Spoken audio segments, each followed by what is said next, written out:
Bonjour, cette vidéo va être consacrée à l'étude de l'instruction qui permet d'insérer de nouveaux enregistrements dans des tables SQL.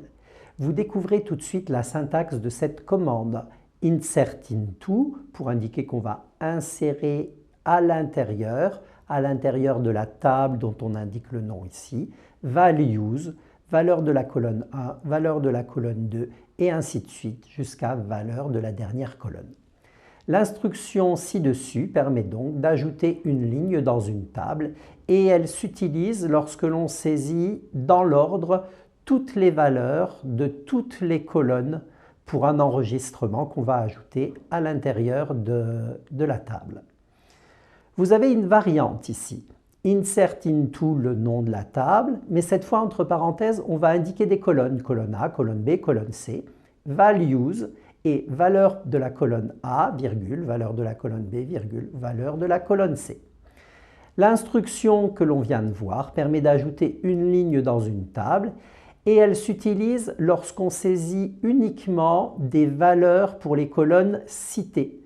Par défaut, les autres colonnes de l'enregistrement contiendront la valeur nulle. Vous avez une illustration pour mieux comprendre mon propos.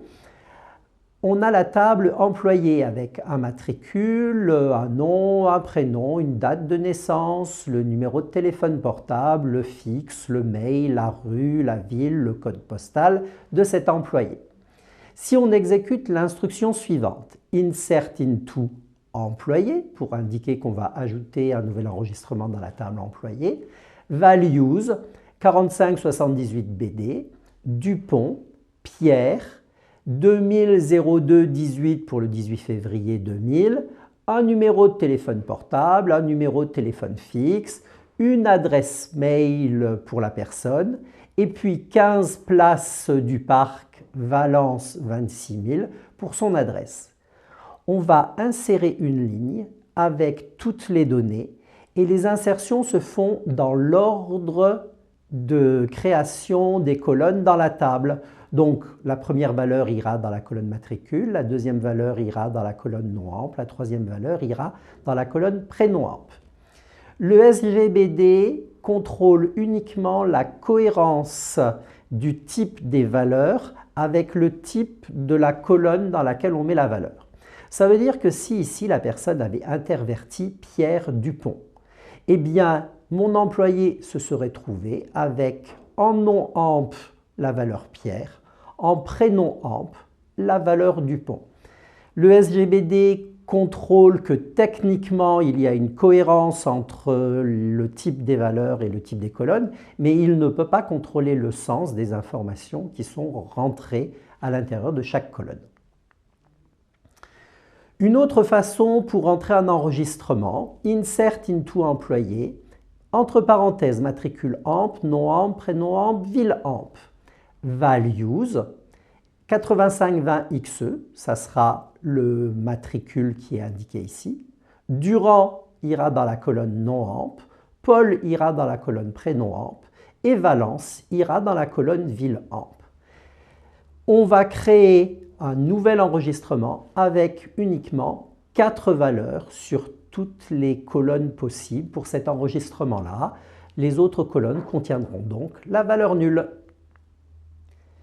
Une dernière façon de procéder, insert into employé, values 3694 ml, Dumay Alfred, puis nul, nul, nul, nul, nul, Valence et nul. Cette façon de faire va créer un nouvel enregistrement pour mon employé Dumay Alfred avec son matricule et sa ville. Et dans toutes les autres colonnes, je mettrai la valeur nulle. C'est une autre façon possible d'insérer des données dans une table. Une petite mention particulière pour le cas de la clé primaire, de l'identifiant que l'on met dans une table.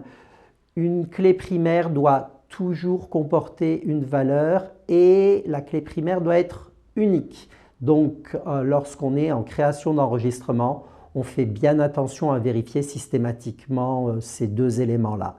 La clé primaire ne peut pas être nulle et la clé primaire doit être unique dans la table. N'oubliez pas, il y a des clés primaires composées d'une seule colonne, mais vous avez des clés primaires composées de 2, 3, 4 colonnes. Et à ce moment-là, ce sont toutes les colonnes de l'identifiant qui doivent contenir des valeurs. Vous allez être amené à utiliser fréquemment cette instruction Insert Into lorsque vous allez créer des jeux d'essai. Donc rapidement, vous allez apprendre à maîtriser cette instruction qui ne pose pas de difficultés particulières. Maintenant, c'est à vous de jouer. Merci.